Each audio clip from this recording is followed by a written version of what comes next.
मेरे आवाज़ पे यहाँ पे लव कुमार एसपी हुआ करते थे। उस समय पूरे जंगल में जंगल काम्बिंग कराया था, जंगल में काम्बिंग करा के खदेड़ने का काम किया था।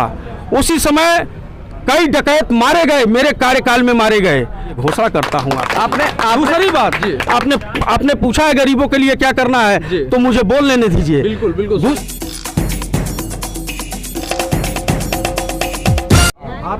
नमस्कार, मैं हूं दिव्यांश रंजन द्विवेदी और आप देख रहे हैं द पॉइंट मीडिया। खबर पक्की है। उत्तर प्रदेश विधानसभा चुनाव की कवरेज में इस वक्त हम मौजूद हैं उत्तर प्रदेश के कुशीनगर जिले के अंतर्गत आने वाली 335 रामकोला विधानसभा में। यहाँ से हमारे साथ हमसे बातचीत करने के लिए पूर्व विधायक कांग्रेस से रामकोला विधानसभा के प्रत्याशी श्री शंभू चौधरी जी मौजूद हैं। सबसे पहले हम स्वागत करते हैं शंभू जी आपका द पॉइंट मीडिया पर। जी प्रणाम आप सभी लोगों को धन्यवाद। चुनाव की तैयारी कैसी चल रही है?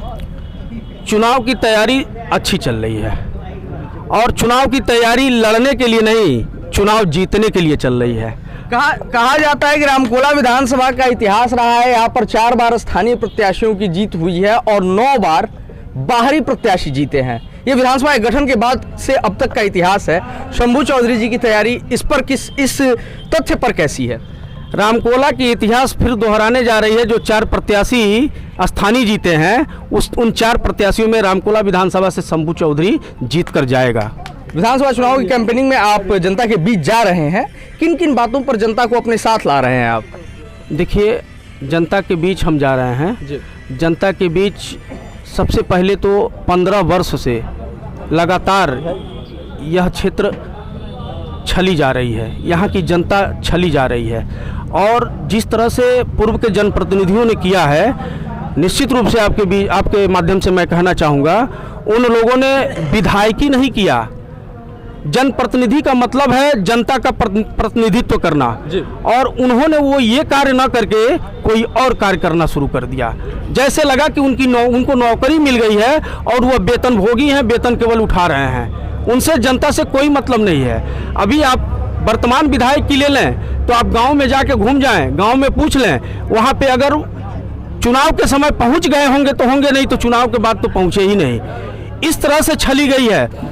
जब भी जरूरत होती है जनता की, रामकोला विधानसभा के नगर पंचायत कप्तानगंज तहसील के पास मेरा घर है और वहाँ पे जिसको भी ज़रूरत रहता है मैं 24 घंटा उपलब्ध रहता हूँ, उनके लिए कार्य करता हूँ, उनके लिए चलता हूँ। थाना हो, तहसील हो, जिला हो, जिलाधिकारी हो, उप जिलाधिकारी हो, तहसीलदार हो, लेखपाल हो, कानगो हो, थानेदार हो, सिपाही तक मैं फ़ोन करता हूँ और उनके लिए काम करता हूँ और उनका काम होता भी है।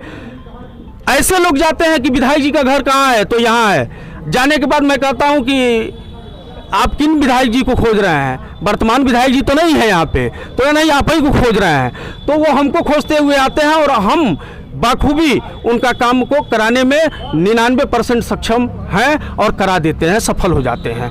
तो इसलिए जब जनता का कार्य जो करेगा, जनता की प्रतिनिधित्व जो करेगा, जनता उसी को चुनेगी। इसलिए मैं इस मुद्दे को लेके जा रहा हूँ कि आपकी सेवा जो ठीक ढंग से कर पा रहा है, 24 घंटा आपके क्षेत्र में जो निवास कर रहा है, आपके लिए तत्पर है, खड़ा रह रहा है, आप उनको जिताइए। ये बात उनको पसंद आ रही है और उनकी ही मांग है कि रामकोला विधानसभा से शंभू चौधरी किसी भी सिंबल को आप लेके चले आइए और बहुत अच्छा है। मैं तो कांग्रेस पार्टी के जिला के पूरी कमेटी को धन्यवाद देना चाहता हूं और कांग्रेस कमेटी के प्रदेश कमेटी को भी धन्यवाद देना चाहता हूं, जिन्होंने शंभू चौधरी जैसे हीरे को चुना और परखा। वास्तव में असली जौहरी वही है, इस हीरो को परखा और कांग्रेस का हाथ शंभू चौधरी के साथ और शंभू चौधरी कांग्रेस का हाथ पूरे जनता के साथ। दलीय राजनीति पर हम बाद में आएंगे। पहले आपका क्षेत्र जो है वो गन्ना गंडक और शायद गरीबी से जाना जाता है, उनके लिए आपका क्या प्लान है, क्या सोचा है आपने उनके लिए? देखिए, मैं खड्डा विधानसभा का विधायक था जी, तो गुंडा गंडक गन्ना मूल समस्याएं वहां भी थी जी। गुंडों के लिए मैंने जो गुंडों मतलब वहां पे जंगल दस्युओं का जो आतंक था 2007 के पहले, उत्तर प्रदेश के इतिहास में पहला मैं विधायक था खड्डा से चुनाव जीतने के बाद जंगल दस्युओं के खिलाफ आवाज उठाई और लगातार मैं उनके खिलाफ लड़ता रहा। पडरौना सुभाष चौक से लेके रविंद्र नगर धूस तक बहुत बड़ी पैदल मार्च हम लोगों ने किया था। और जंगल दस्युओं के आतंक को मैंने विधानसभा की, उत्तर प्रदेश की विधानसभा की पटल पे भी हमने इस बात को रखा। मेरे आवाज़ पे यहाँ पे लव कुमार एसपी हुआ करते थे, उस समय पूरे जंगल में जंगल काम्बिंग कराया था, जंगल में काम्बिंग करा के खदेड़ने का काम किया था। उसी समय कई डकैत मारे गए, मेरे कार्यकाल में मारे गए।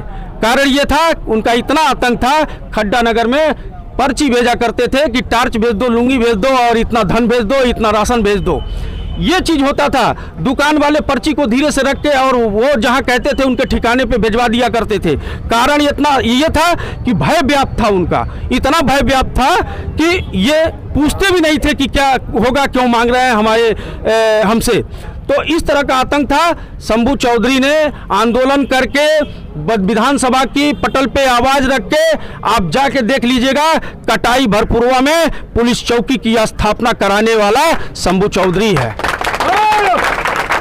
जब कटाई भरपुरवा में पुलिस चौकी की स्थापना हुई, पुलिस वहां पे स्थापित हुए, सारे जंगल दस्यु भग गए। आज के डेट में किसी को आपको जंगल दस्यु वहां पे नहीं मिलेंगे। वह काम शंभू चौधरी उस विधानसभा को गुंडों से मुक्त कराने का काम किया है। जो आपने कहा कि गुंडा जी और गंडक जी, गंडक के लिए हम लोगों ने सिंचाई विभाग से इतना आवाज़ उठाया कि वहाँ पे जब भी बाढ़ आती है वहाँ पे सैकड़ों घर डूब जाते हैं, सैकड़ों घर वो तबाह हो जाते हैं। उनके लिए पक्का मकान का व्यवस्था किया गया। आप जानते होंगे कांग्रेस द्वारा चलाई गई इंदिरा आवास को हम लोगों ने घर घर पहुंचाने का काम किया, घर घर दिलवाने का काम किया। अब बाढ़ आता है उनका घर नहीं दहता, क्योंकि पूस के मकान में वो रहते थे और काफ़ी दह जाते थे, लेकिन वह कुछ काम हुआ। गन्ना की बात आपने कहा, गन्ना की बात मैं बता दूं आपको, हमने तो, मैं खड्डा विधानसभा नौरंगिया विधानसभा से विधायक था, लेकिन एक विधानसभा से विधायक होने के नाते मैंने अपने कर्तव्य को समझा कि मैं सदस्य उत्तर प्रदेश विधानसभा हूं, और सदस्य उत्तर प्रदेश विधानसभा होने के नाते मैं उत्तर प्रदेश की किसी भी व्यक्ति के साथ, किसी भी जनता के साथ अगर अन्याय हो रहा होगा तो उसको मैं उठा सकता हूं। और हमने कप्तानगंज चीनी मिल, हमने ढाड़ा चीनी मिल, हमने रामकोला पंजाब, लक्ष्मीगंज और वो क्या नाम है, खड्डा सहित गड़ौरा, सिसवा, पडरौना, यह सिवरही, सभी चीनों मिलों पे जो अंतर्मूल्य बकाया था, मैंने गन्ना का अंतर्मूल्य दिलाने का काम किया था। अंतर्मूल्य दिया, 27.5 करोड़ रुपया उस समय कप्तानगंज चीनी मिल पे था। रामकोला चीनी मिल पे 16.5 करोड़ रुपया बकाया था। 14 करोड़ खड्डा पे बकाया था। इसी तरह सिसवा, गड़ौरा और ढाड़ा बकाया था। सारे चीनी मिलों ने धन दे दिया, अंतर्मूल्य दे दिया, बकाया मूल्य दे दिया, लेकिन कप्तानगंज चीनी मिल ने थोड़ा सा ढिठाई कर दिया था। इसलिए मैंने दोबारा वहां पे सदन में आवाज उठाया और उस समय जवाब दिया था। नसमुद्दीन सिद्दीकी साहब वो मंत्री हुआ करते थे, और उन्होंने जवाब दिया कि जो चीनी मिल पैसा नहीं दिया होगा उसके ऊपर FIR होगा और उसको जेल भेजा जाएगा। उत्तर प्रदेश के इतिहास में मैं जो नाम गिना रहा हूं, जो काम गिना रहा हूं, वह उसके पहले न हुआ था और न अभी हुआ है। भूतो न भविष्यति। मैं आपके बीच में कहना चाहता हूं, जिस प्रकार से मैंने सदन में आवाज उठाया और माननीय मंत्री से बात किया, हमने कहा कि आपने तो कहा था 1 महीने के भीतर अगर किसी भी चीनी मिल ने भुगतान नहीं किया तो उसके ऊपर FIR करके उसको जेल भेजा जाएगा। उत्तर प्रदेश के इतिहास में कप्तानगंज का चीनी मिल का GM के ऊपर FIR होता है, और FIR होता है, उनको उनके घर से उठा के जेल में भेजा जाता है, और देवरिया के जेल में 15 दिन वह GM सड़ते हैं। यह उत्तर प्रदेश के इतिहास में पहली बार हुआ है जो किसी चीनी मिल के GM को FIR करके जेल भेजा गया हो। मैं कहना चाहता हूं आपके बीच में, मैं गरीब हूं, मैं गरीबों की दर्द को जानता हूं। मैं किसी एक जात की बात नहीं करता, लेकिन हर जात में गरीब होते हैं, और मैं उन गरीबों की दर्द को समझता हूं। आज गन्ना वो दे दिया, कप्तानगंज चीनी मिल पिछले साल का 40 करोड़ रुपया बकाया रखा था, और आज 44 करोड़ रुपए के लमसम में बकाया हो गया।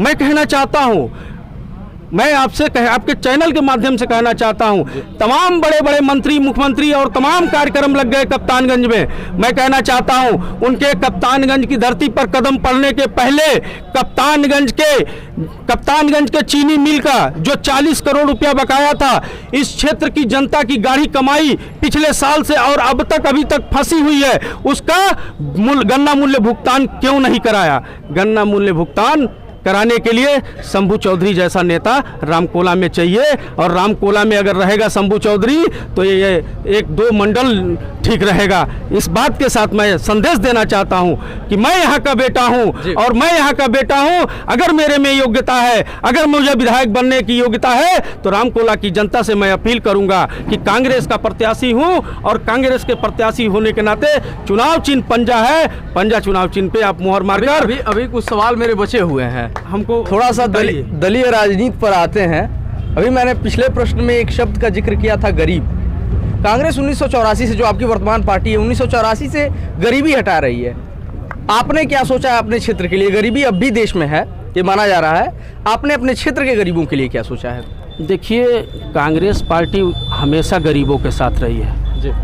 कांग्रेस पार्टी का इतिहास रहा है। आज जो कुछ भी दिख रहा है भारत में, यह कांग्रेस पार्टी का देन है, कांग्रेस पार्टी का देन है। और कांग्रेस पार्टी ने आज तक जो किया, भारतीय जनता पार्टी उसको बेच रही है, नीलाम कर रही है, केवल और केवल नीलाम कर रही है। और मैं गरीबों की आप बात कर रहे हैं, कभी गरीबों के लिए वृद्धा पेंशन हो, विधवा पेंशन हो, विकलांग पेंशन हो, इंदिरा आवास हो, चाहे प्रधानमंत्री आवास हो, चाहे मान्यवर कांसीराम आवास हो, मेरा संकल्प पत्र में है कि सबसे पहले विधायक होने के बाद मान्यवर कांसीराम आवास जो है उसका रंगाई पुताई जीर्णोद्धार हमारे द्वारा, हमारे निधि के द्वारा किया जाएगा, ये घोषणा करता हूँ। दूसरी बात जी, आपने पूछा है गरीबों के लिए क्या करना है, तो मुझे बोल लेने दीजिए। बिल्कुल। दूसरी बात, इंदिरा आवास, मैं अपने विधानसभा में कांग्रेस द्वारा चलाई गई है इंदिरा आवास है, मैं चाहूंगा कि कोई गरीब इससे वंचित न रहे, और सारे गरीबों को इंदिरा आवास दिला के और उनको आवास दिला के ये पूर्ण किया जाएगा। विधवा पेंशन, विकलांग पेंशन जो आज बंद है, जो मर गए उनके खाते में पैसे आ रहे हैं, जो जिंदा हैं उनके खाते देखा नहीं जा रहा है, उनके खाते में वो जा रहे हैं, चेक कर रहे हैं तो उनका पेंशन रोक दिया गया है। इस तरह से अत्याचार हो रहा है, निश्चित रूप से ये अत्याचार नहीं होने देंगे। और हमारी भोली वाली जनता जो रामकोला विधानसभा की गरीब जनता है, मैं तो हमेशा गरीबों के साथ रहा हूँ। जो कमजोर रहता है मैं उसी के साथ रहता हूँ, ये हमारा इतिहास है। आप शुरू से देख लीजिए, 20 साल से राजनीति कर रहा हूँ, हमेशा मैं गरीबों के लिए खड़ा रहा हूँ। और गरीबों के अत्याचार जिसके ऊपर होता है, अत्याचारी के खिलाफ मैं खड़ा हो जाता हूँ, अंजाम नहीं देखता हूँ चाहे जो हो जाए। क्योंकि जंगल दस्युओं के खिलाफ जब मैंने आंदोलन किया था तो हमारे फ़ोन पे धमकी भी आया था कि एक बम में तुम्हारी गाड़ी उड़ जाएगी। डर नहीं लगा उससे? यही बात है, साक्षात भगवान हमारे ऊपर है, और निश्चित रूप से जिसके ऊपर भगवान का हाथ हो उसका बाल भी बांका कोई नहीं कर सकता। आपने अभी कहा कि कांग्रेस गरीबों के साथ खड़ी रही है, क्या यही वजह है कि अमीर पार्टी छोड़ के जा रहे हैं, जैसे राजा साहब चले गए, और उनका प्रभाव भी है कुशीनगर में? आप इसको किस रूप में देख रहे हैं? देखिए, गरीबों के साथ रहना चाहिए जी। अगर कोई गरीब के साथ नहीं रह सकता है जी, तो स्वतंत्र है, जहाँ जाना चाहे चला जाए। लेकिन हमारा मत ये है कि मैं गरीबों के साथ रहूँगा, मजलूमों के साथ रहूँगा, जिनके ऊपर अत्याचार हो रहा है मैं उनके साथ रहूँगा। कतई आपके चैनल के माध्यम से मैं ये संदेश देना चाहता हूँ, कतई मैं उन अमीर अत्याचारियों के साथ नहीं रह सकता जो इस जिले के जिला पंचायत अध्यक्ष के रूप में रहकर गरीबों का खाद्यान्न घोटाला करके और वो बिहार तक सप्लाई किया हो, और यहाँ पे अपने रखेल को चुनाव लड़ाने के लिए भारतीय जनता पार्टी के प्रत्याशी के रूप में भेज दिया है। यहाँ की जनता कतई उनको बर्दाश्त करने वाली नहीं है। यहाँ पे किसी का न नौकर चाहिए और यहाँ पे न किसी का कोई रखेल चाहिए। यहाँ पे एक ही व्यक्ति चाहिए यहाँ की जो रखवाली कर सके, यहाँ की जनता की रखवाली कर सके, वही व्यक्ति यहाँ पे चुनाव जीत सकता है। आपके क्षेत्र में संक्रामक बीमारियां भी, जो आपका ये रामकोला क्षेत्र है विधानसभा, इसमें संक्रामक बीमारियां कहीं होती हैं। हालांकि देश अभी महामारी को झेल करके उठा है, उभरा नहीं है पूरी तरीके से। संक्रामक बीमारियां इस क्षेत्र में काफ़ी आती हैं, इनके लिए आपका क्या प्लान है? हमारी योजना ये है कि हमारे अपने विधायक निधि से मैंने, जब खड्डा का विधानसभा विधायक था, नौरंगिया नाम था उसका, उस समय मैंने एम्बुलेंस दिया था, जिस समय कोई विधायक एम्बुलेंस नहीं देता था, और हमने एम्बुलेंस दिया था। हर 2 न्याय पंचायत पे 1 एम्बुलेंस होगा चिकित्सा के लिए, और हर न्याय पंचायत पे 1 एम्बुलेंस देंगे। वह 1 एम्बुलेंस मोबाइल एम्बुलेंस होगा, और जहां पे जिसको भी ज़रूरत होगी वह बुला के और PSC पे CSC पे आके अपना इलाज करा सकता है। दूसरी बात, चिकित्सा के मामले में जो चिकित्सालय खुले हुए हैं, मुझे बहुत अच्छी तरह से मालूम है, चाहे कप्तानगंज हो, रामकोला हो, पड़ौना हो, चाहे जो भी हो, जहाँ पे भी चिकित्सालय हैं, प्राथमिक चिकित्सालय है और प्राथमिक सामुदायिक स्वास्थ्य केंद्र है, या जो भी सामुदायिक स्वास्थ्य केंद्र है, चिकित्सालय है, यहाँ पे जाइए। गरीब जनता जा रही है, मुझे मालूम है, गरीब जनता जा रही है तो डॉक्टर केवल पर्ची लिख कर दे रहे हैं, जबकि सरकार की तरफ से दवाइयाँ आती हैं, उन दवाइयों का वितरण के एक दाना भी नहीं दिया जा रहा है, और कुछ दे भी दिया जा रहा है तो पैरासीटामॉल और एसिलाक दे के उसको भगा दिया जा रहा है। हर इलाज का, हर मरीज का एक ही दवा नहीं होता है, और वो एक ही दवा दे दे रहे हैं, पर्ची लिख दे रहे हैं, चले जाओ जाके जहाँ लेना हो ले लो। कतई इस तरह का नहीं होना चाहिए। सरकारी दवा जितनी आ रही है उसका स्टॉक चेक किया जाएगा। हमारे कार्यकर्ता चेक करेंगे, आप चेक करेंगे, और चेक करेंगे कितना उनके पास स्टॉक है। हम जब विधायक होंगे इनको बता देंगे कि विधायक किस लिए होता है। जनता के लिए हम चुने जाते हैं, जनता हमको चुनती है, अपनी प्रतिनिधि चुनती है। अगर उनके ऊपर कोई परेशानी होगी, अगर वो परेशान होंगे तो उनके लिए हम सदैव खड़ा रहेंगे। हमारे कार्यकर्ता उनकी रजिस्टर चेक करेंगे कि जिले से कितनी दवाइयाँ आई हैं, और उन दवाइयों को आपने क्यों नहीं लिखा है, क्यों नहीं लिख रहे हैं, उनको लिखिए। जब आपके पास कोई दवा ना हो, समाप्त हो जाए, उस दशा में आप मेडिकल स्टोर को लिखिए या जहाँ से भी लेने के लिए लिखिए। यह काम करेंगे हम। और हर गांव में जो जल जनित बीमारी हो रही है उससे बचने के लिए हम हर गांव में RO प्लांट लगाएंगे अपने विधायक निधि से। चलिए, काफ़ी अच्छी बात की आपने। हमारे चैनल के माध्यम से जो भी लोग आपको देख रहे हैं, निश्चित तौर पर उसमें आपके 335 विधानसभा रामकोला की जनता भी शामिल है, उनसे आप क्या कहना चाहेंगे जनता से? मैं शंभू चौधरी, पूर्व विधायक नौरंगिया, 20 साल से रामकोला विधानसभा क्षेत्र के तमाम गांवों में मैं हर सबके सुख दुख में रहता हूं। यहाँ पे अन्य पार्टियों से दूर दूर से नेता आए हैं चुनाव लड़ने। अगर आपके बीच में आपका बेटा इस योग्य हो, विधायक बनने योग्य हो, तो हमको आप चुनाव जिताइए। मैं कांग्रेस पार्टी से प्रत्याशी हूं। मेरा चुनाव चिन्ह हाथ का पंजा है। हाथ के पंजे पे बटन दबाकर हमको जिताइए। हम जितनी भी बातें टीवी चैनल के माध्यम से कहे हैं उन पे खरा उतरूंगा, या विश्वास दिलाता हूं। आप सभी को प्रणाम करता हूं, नमस्कार करता हूं। जय हिंद, जय भारत। तो ये थे हमारे साथ उत्तर प्रदेश के कुशीनगर जिले के अंतर्गत आने वाली 335 रामकोला विधानसभा से कांग्रेस के प्रत्याशी, पूर्व विधायक रह चुके श्री शंभू चौधरी जी। हम इनके लिए शुभकामनाएं व्यक्त करते हैं, इनके राजनीतिक भविष्य के लिए शुभकामनाएं व्यक्त करते हैं। ऐसे ही तमाम लोगों से हम पहले भी अपने दर्शकों को लगातार रूबरू कराते रहे हैं और आगे भी करवाते रहेंगे। तो जुड़े रहिए हमारे साथ, देखते रहिए द पॉइंट मीडिया, क्योंकि हम दिखाते हैं वो जो खबर पक्की है। कैमरा पर्सन अभिषेक के साथ मैं Divyanshu Dwivedi, the point media.